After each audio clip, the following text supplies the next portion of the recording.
Rebonjour, voici donc comme promis la partie 2 de cette vidéo consacrée à SharePoint. Nous allons nous promener dans SharePoint de façon un petit peu plus pratique. Comment accède-t-on à SharePoint? Eh bien tout simplement par la plateforme 365 que vous voyez affichée ici dans Chrome.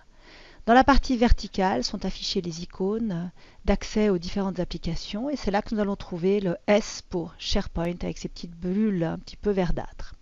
Je vais donc ouvrir SharePoint.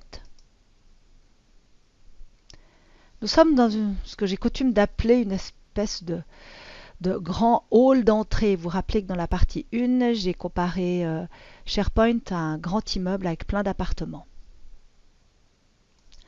Alors au sommet, cette information SharePoint qui permet, d'où que vous partiez dans SharePoint, de revenir toujours à cette sorte de hall d'entrée dont je parlais précédemment.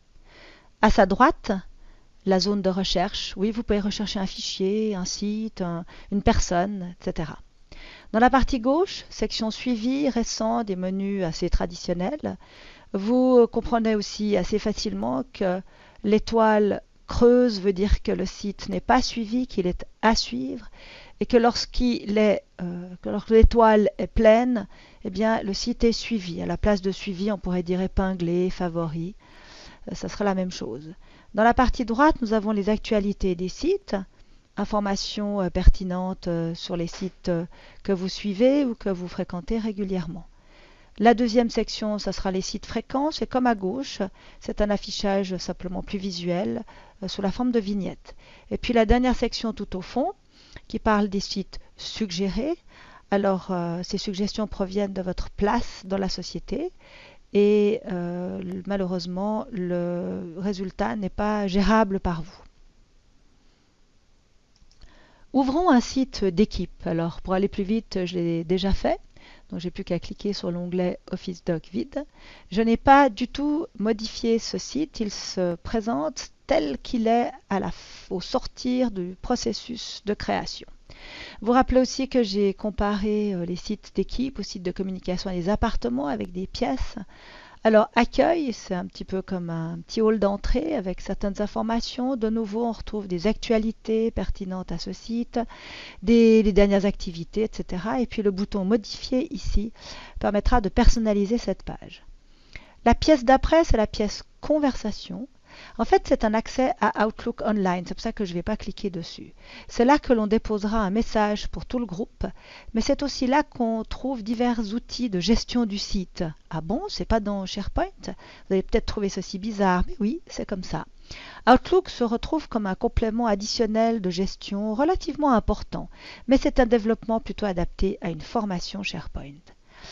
La pièce d'après, c'est la plus importante d'un site d'équipe. Vous vous rappelez, elle était en bleu ciel. J'ai dit que c'était la grosse pièce de l'appartement. C'est la bibliothèque documents. Elle ressemble un petit peu à un OneDrive parce qu'elle aura les dossiers, les fichiers, etc., les différentes commandes pour gérer tout ça. Et puis, vous n'êtes pas limité à cette seule bibliothèque par défaut. Vous pouvez rajouter autant de bibliothèques que vous le souhaitez. Une autre pièce dont j'avais aussi parlé dans mon schéma, c'est le bloc-notes OneNote qui vous évitera de partager un bloc-notes privé. Vous en avez un qui appartient directement au groupe. Vous avez une bibliothèque de pages. Ce sont ces pages qui ont un look un petit peu intranet que je vous montrerai plutôt dans un site de communication. Et vous disposez aussi d'une corbeille. Puisque je parlais de sites de communication, j'aimerais vous en présenter un. Voilà, celui-ci. Comment reconnaît-on un site de communication? Il y a un indice visuel qui aide. C'est que le menu de navigation rapide qui d'ordinaire se trouve en vertical ici est en horizontal. Lorsque vous créez un site de communication, Microsoft vous propose 3 modèles vides où il n'y a rien, il faut tout créer depuis le début, sujet avec un certain look, et puis, c'est pour ça que j'ai gardé le nom, présentation, qui est cette proposition ici. Et comme vous voyez, c'est très axé information avec des images, avec des textes, avec des liens Internet à personnaliser. En voici aussi un autre de site de communication. Alors, c'est un site de notre PME, mais qu'on n'utilise plus, mais que j'ai gardé pour vous montrer. Vous avez une page d'accueil avec plein de liens qui vont pointer vers ces fameuses pages de type un petit peu intranet, comme par exemple explication du binôme Jaël-Catherine. Donc je vais accéder à cette page. Et là, de nouveau, images, texte, nos frimouses, etc. Et j'aimerais vous montrer à quoi correspond cette page. Alors, je vais aller dans la bibliothèque page. Et puis, celle-ci ainsi que toutes les autres, voilà, les voici. Ce sont des pages ASPX. Alors, elles ont une particularité. Si on peut déplacer, copier, télécharger un fichier d'une bibliothèque à l'autre, euh, d'un site à un autre site, ce n'est pas le cas avec les pages de type ASPX. Elles sont prisonnières du site. C'est dommage et c'est bien embêtant, mais voilà, c'est comme ça.